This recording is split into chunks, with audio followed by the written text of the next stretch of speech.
keessa na baasa. Ispoonsara naata abiyyata na keessa na baasa. Homa feeta dhaabbachuu rakkadhe.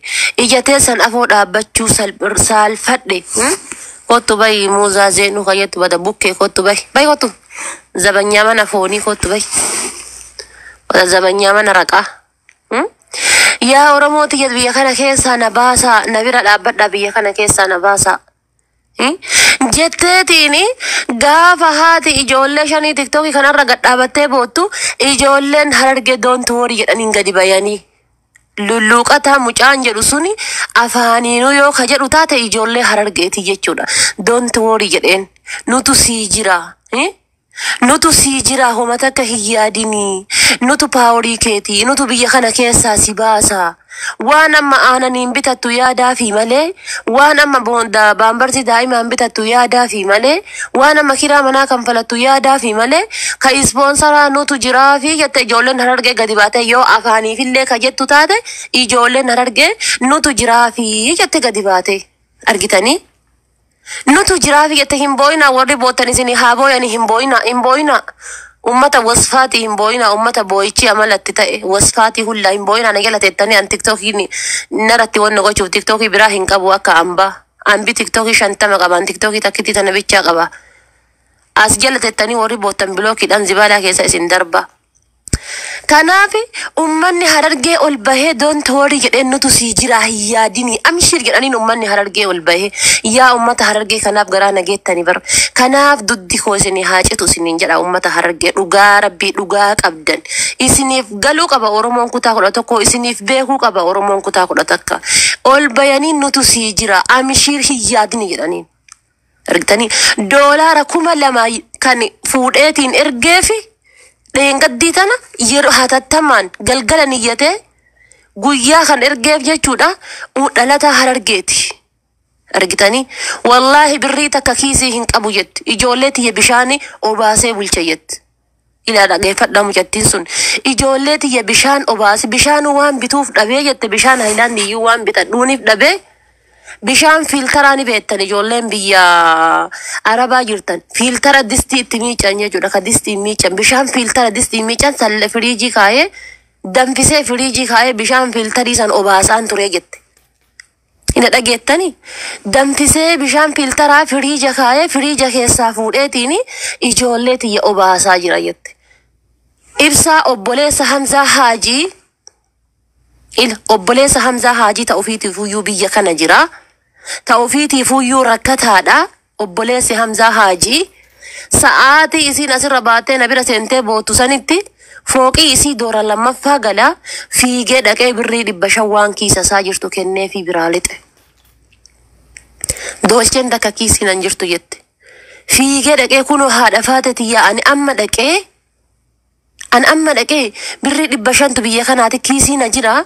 Birrii 500 ta kiisiina jirtu tana kennaaf jedhe fiigee dhaqee fooqii doora 8ffaa bira ol baheetiini birrii 500 kiisa isaa jirtu kenneef. Eenyuree dhalataa isaati Harargeedha jechuudha. Ani waa malee Harargee hin jenne waan Hamzaa jaaladheef miti Hamzaan yoo barbaachisaa ta'e hudduu teessan keessa kaadha Hamzaa. Ani Hamzaa akka nama tokko itti dhiyaadha akka nama tokko waliin kolfa waliin fangodha malee dhimma Hamzaa takka hin qabu. Ani waan nama janaajjane yoo ta'ellee jira yoo itti haasa'ellee jiraate Hamzaadha jechuudha dhalataa Harargee keessa achiin gara kan Harargee hadhas ta'ee borus ta'ee onnee tiyya keessa jirtan. Yefallagaachuun bihon yefallageen bihon ummanni Harargee onnee tiyya keessa jirtan. Isin ummanni Arsii jechuudha akkuma taatan ta'aati daabboma faaxee qotaa. Daabboma faaxee qotaa silaa ka goota keessaniif duutan isin dhabanii miti. Kan ammas natti hima maal jechuu barbaade sorry. Rakkataa fi yeroo jalqabaatiif of kennitan dhabdanii miti.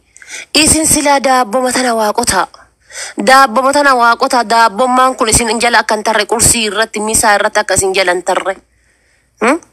Isin jala akkan tarre tanuma qotaa. Tun silaa tokkoffaadha duutanii baddan malee jechuudha. Kanaafuyyuu ummanni Harargee hadhas ta'ee borus ta'ee dhugaa rabbii paawuriin keessan I don't know maal akka jedhee isin ibsu hin beeku. Maal akka jedhee free style kun jechuudha kan amma koomentii jala jiru kun gaafa asliin geemii taphatu leenca sadi moo hagam kennee ka'e deebee doolaara 500 waan ittiin firii taatanii ittiin qamaatan anatu isin erga doolaara 500 yoo diqqaate birrii biyya kanaa 21k dha jechuudha. Birrii biyya kanaa 20 meeqa freestyle kana mas jala jiru kun koomentii jala jiru kun jechuudha. Asliin garuu iyyuu eessa beektani? Asliin Arsiidha. Freestyle Harargeedha jechuudha. Paaworii akkanaa qabdan ijoolleen Harargee. Ijoolleen Harargee paaworii akkanaa qabdan. Kanaaf duddi koo isiniif haacitu isiniin jedhama. Kanaaf duddi koo isiniif haacitu isiniin jedha. Na amanaa. Ijoolleen Arsii osoo dandeette wal qotuuf mataa gadi wal qabuuf malee abadan hin jiru. Hin jiru. Darbeeti sanu rabbiif jecha yoo jiraate darbeeti. Kaleessa gastii keessatti wallahi ijoollee Harargeetitu gubbaa dhaabatee ijoollee teenna puush godhaa ture akka hamileen jaraa hin jeeqamneef 500 dhibbaan kumaan ijoollee Harargeetitu gastii keessa dhaabatee ijoollee teenna puush godhaa ture jechuudha. Gastii keessa gisee ijoolleen teenna dhaqaniitiin gastii keessatti gastii mana ibsaa keessatti hirmaatan aadaa isaaniitiin ijoollee Harargeetitu puush godhaa ture achi keessatti. Arsiin dhumattanii boolla dhumattammoo lola gaafa aanoolee santu isinitti deebi'e. Meena himame. Lola gaafa aanoolee santu isinitti deebi'e. Lola gaafa aanoolee kan jumlaadhaan dhumatan santu isinitti deebi'e moo eessa jirtan Arsiin? Nama 5,000 bakka san jiru keessatti Arsiin bar macarrashaadha bar. Dhugaa rabbii macarrashaa taane achi keessaa buune. Macarrashaa taane. Macarrashaa taane achi keessaa buune Arsiin. Dhugaa rabbii. Usuu sa'aatii san bakka san isla ijoolleen Harargee jooyin gootee seentee jiraatte dhugaa rabbii leenci bichaan gastii san biizii koomentii san biizii godhaa jechuudha. Argitanii osoo bakka Arsii san ijoolleen Harargee jiraatte akkasuma ijoolleen Shawaatis gizee seenteetiin jette paaworii ajaa'ibaatiin achi keessaa baate ijoolleen Wallaggaa akkas ijoolleen Arsiituun hoo eessa jirtan meena hima. Meena hima ijoolleen Arsiituun eessa jirtan? Boollatam seentan. Gaaf kam uf bartanii uf baraa yoo isiniin jedhu uf bara. Akkuma Harargeen jedhe Harargeen mancaa qarraan tuulamni farda leenjisee roorroon daangaa dabarraan qeerroon falma murteessee jedhe. Ammas mammaa takkatu jira. Ishoo jedhisitu gara gurraa aanaa takkatu jira.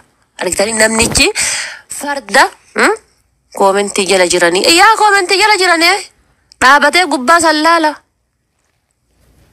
Argitanii ishoo jedhisitu gara gurraa aanaa maali beektanii? Isitu itti aanaa. Argitanii eessa jirtanii bakka eessa jirtan na himame. Bakkuma jirtan na hima. Mee bakkuma jirtan na himame. Dhugaa rabbi osoo waan galantaate. Usuu waan galantaate ummata Harargeeti gala. Ginjachuudha. Galtuu ta'uu hin barbaadu malee galtuu akka namni naan jedhuuf hin fedhu malee ummata Harargeetitti gala silaa odoo waan galantaateeti jechuudha. Ummata Harargeetitti gala. Kutama addaan citte tana keessattuyyuu ituudhaa fi arfan qalloo jedhanii addaan citan kana keessattuyyuu paaworiin isaan qabaniif guddinni isaan wal guddisan wallahi I am so happy. Kutama addaan kukkutan tanattuyyuu kutama bakka lamatti addaan qoodan tana keessattuyyuu bakka sadi meeqa godhaa jiran tana keessattuyyuu paaworiin isaa waliin qaban dandeettiin isaa waliin qaban hamilee isaa waliin qaban wallahi I am so happy. I am too much baay'ee gammadu. Maal yoo isiniif hin gammanne eenyuuf gammada? Yoo isiniif hin gammanne eenyuuf gammada? Yoo isiniif hin gammanne eenyuuf gammadaa? Kaleessa abacaataa boccanii nu harka keettanii, kaleessa alaabaa adda bilisummaa boccanii nu harka keettanii, kaleessa giiftii akkamitti akka kennan nu barsiiftanii, kaleessa akkamitti geemii akka taphatan nu barsiiftanii, kaleessa qawwee diinatti akkamitti akka dhukaasan nu barsiiftanii. Yoo isiniif hin gammanne eenyuuf gammadaa? Eenyuuf gammadaa? Isiniif gammaduu qaba. Isiniif gammaduu qaba. Keessattuu haadha ijoollee 5 tan isin akkasitti nutu jiraa fi jettanii bira dhaabbattan saniif isinii gammada. Tan sibiilli qaama isii keessa jiru. Tan ilmayyoo ofii takka gadi fuutee dhiqachuu hin dandeenye. Isii san nutu sibira jiraa. Nurraa hin yaadinii obboleettii tiyya amshir jettaniin gad dhaabattee imimmaan asirra bootte nama 3,000 irratti. nama kuma sadi moo akkamirra gadhaabattee imimmaan kana bootte rabbii jedhaa biyya kana keessaa na baasaa oromooti ya rabbii jedhaa biyya kana keessaa na baasaa.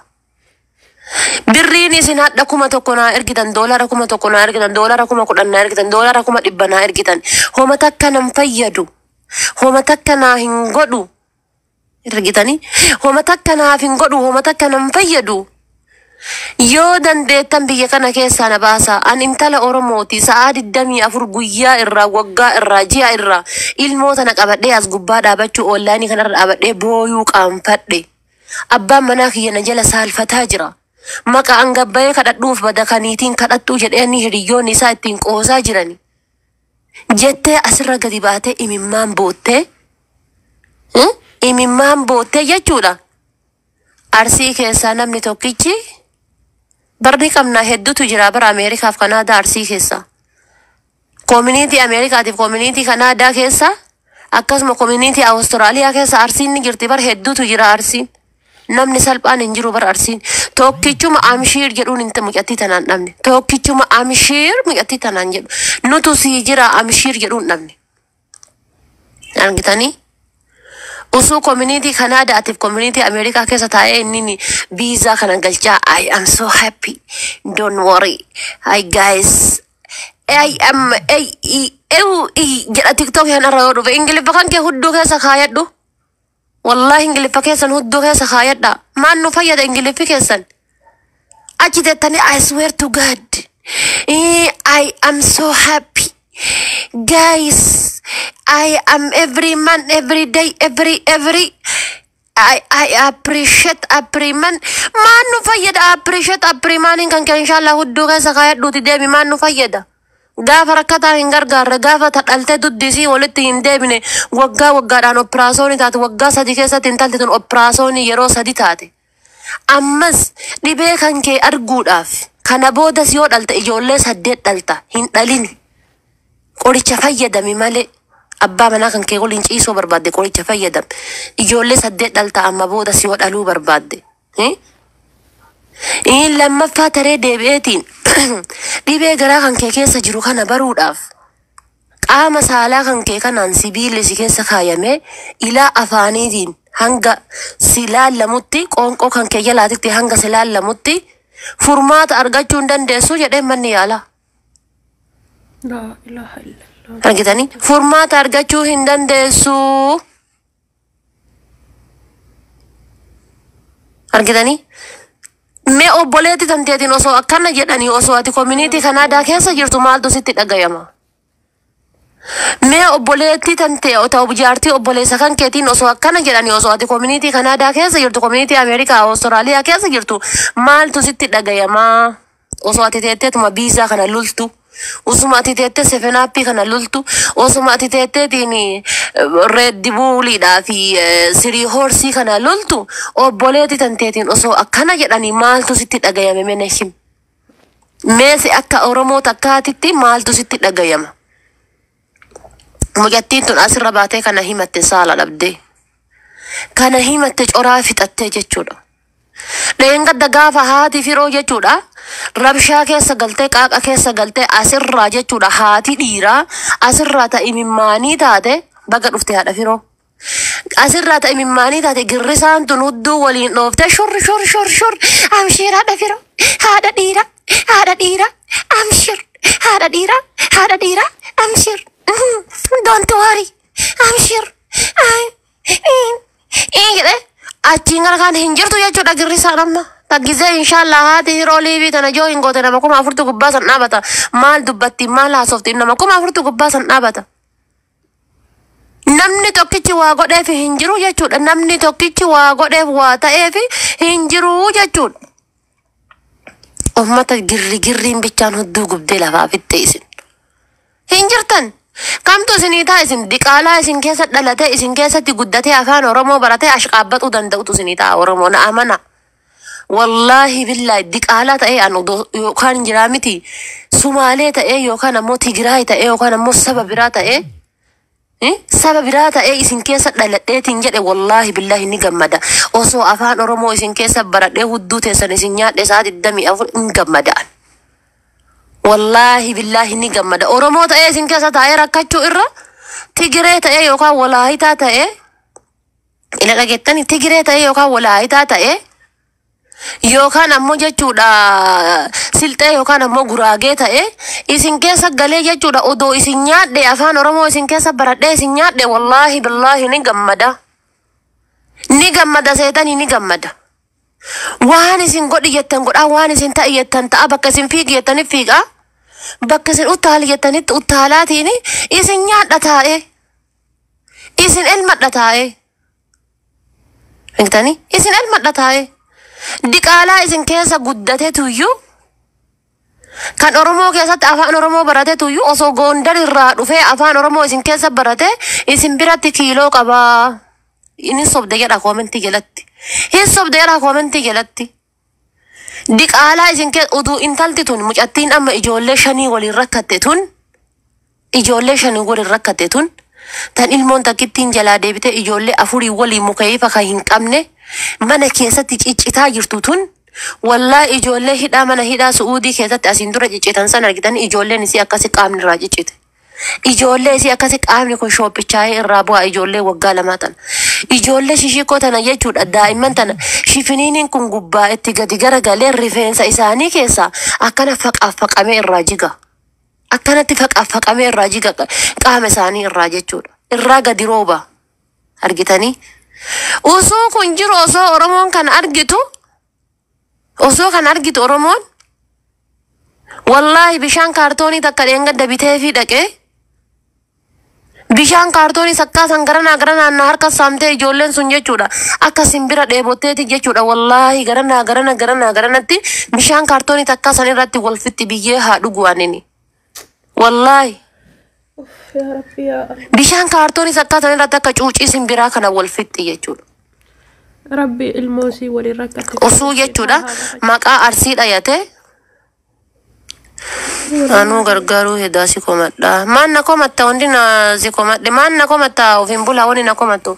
Adii walii qabna keessaa na bilbiltee laakota si ergee waan rabbiin si gargaare erguufi ni dandeessaa jechuudha. Waan rabbiin irraa si gargaare waan rabbiin irraa onadhe manna komatta maal barleessee na komatta.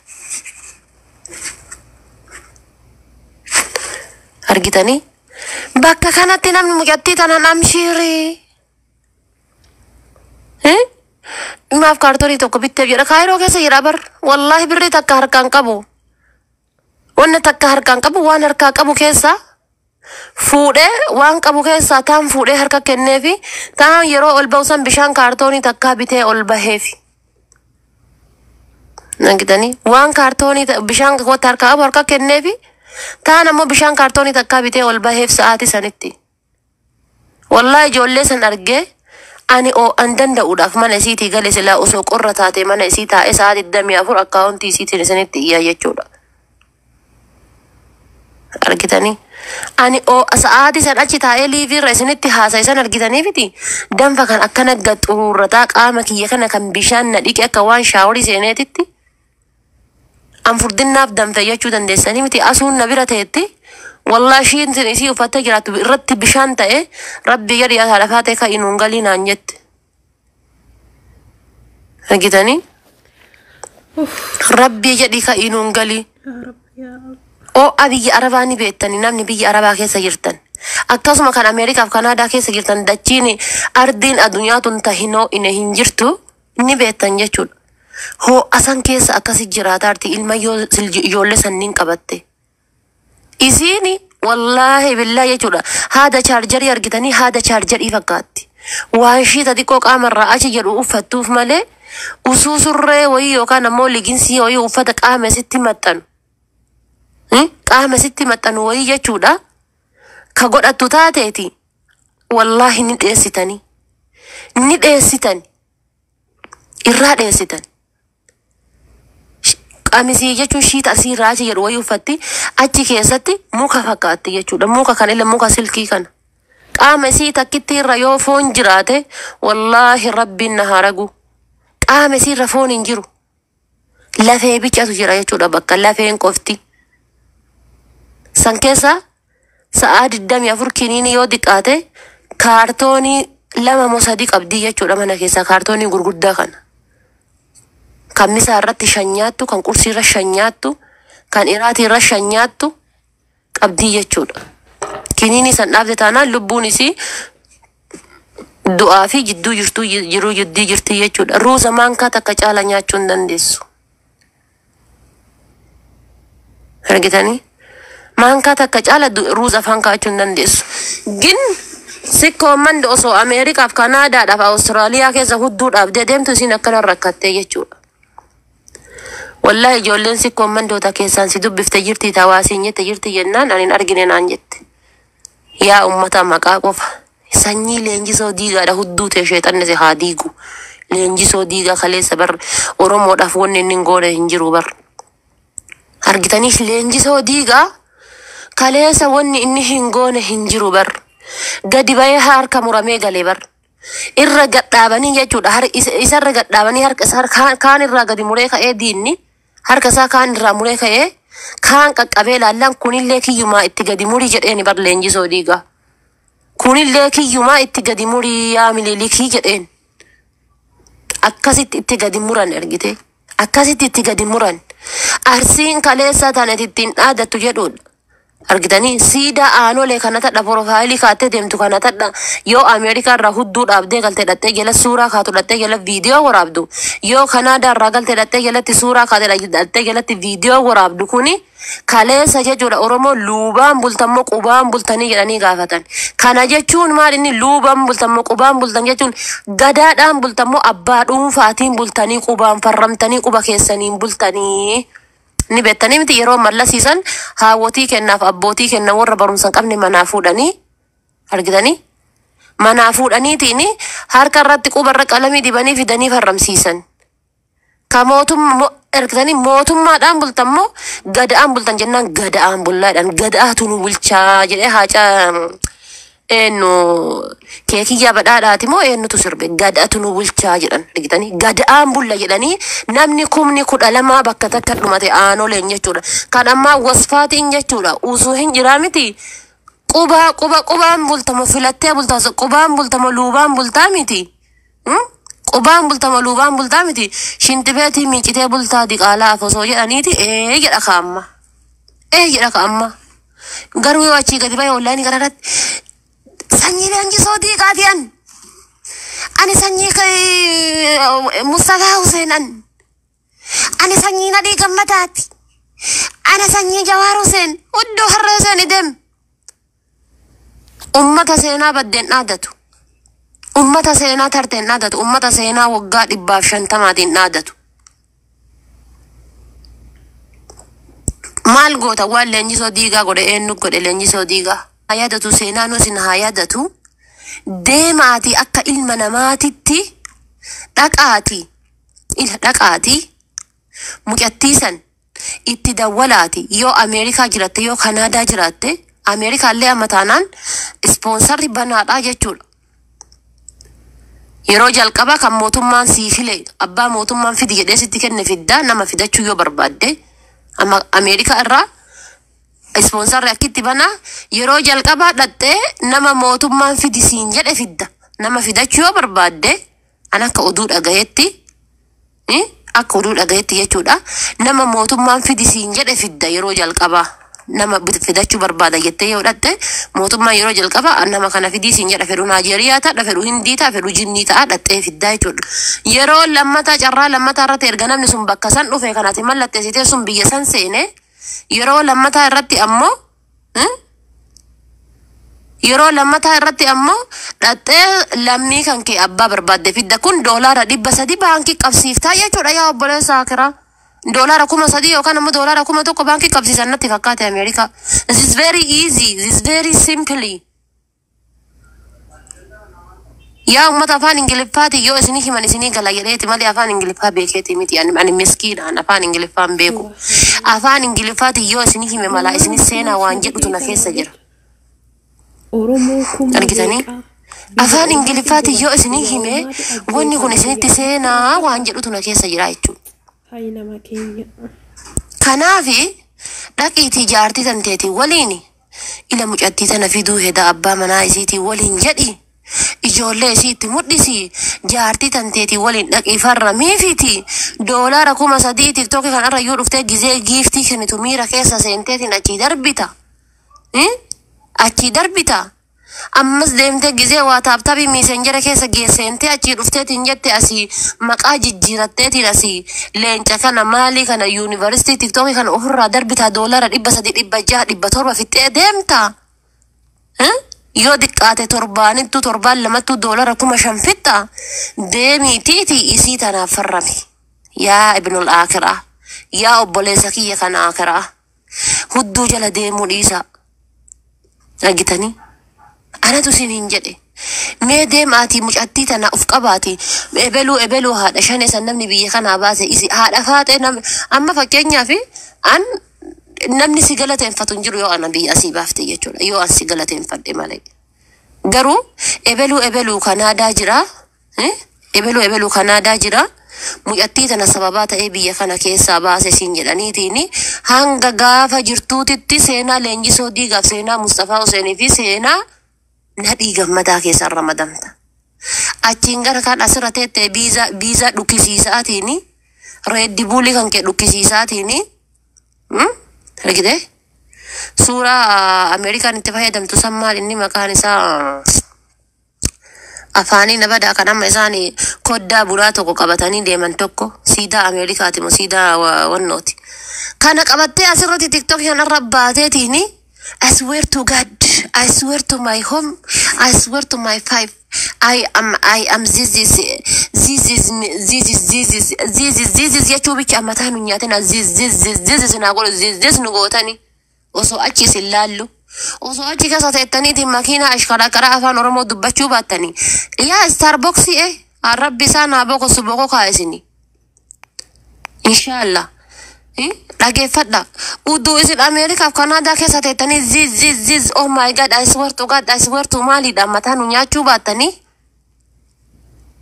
dhugaa rabbi qalbii nagayaatiin daaraa jirru tana keessa nagaya ammataa gadi qabannee dalagan argitanii wallahi amma maalidhee achi keessatti kan afaan Oromoo dubbatu kan makiina ashkaraa achi ilaalee arga kan mana bareedaa keessa galu arga ka jaartii bareedduu fi waliin akka barbaadetti jechuudha jiraatu arga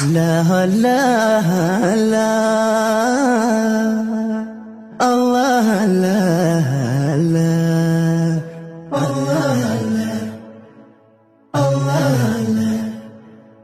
ችግር በስቶ እንኳን ቢጨንቀኝ አላህ ነው መላውም ከቶ ቢጠፋኝ አላህ ነው ሳጣ ሚይዘው መጨበተው አላህ ነው ጥሪዬ ሁሌም ላንተው ነው አላህ ነው ባዶነቴ የሚሞላ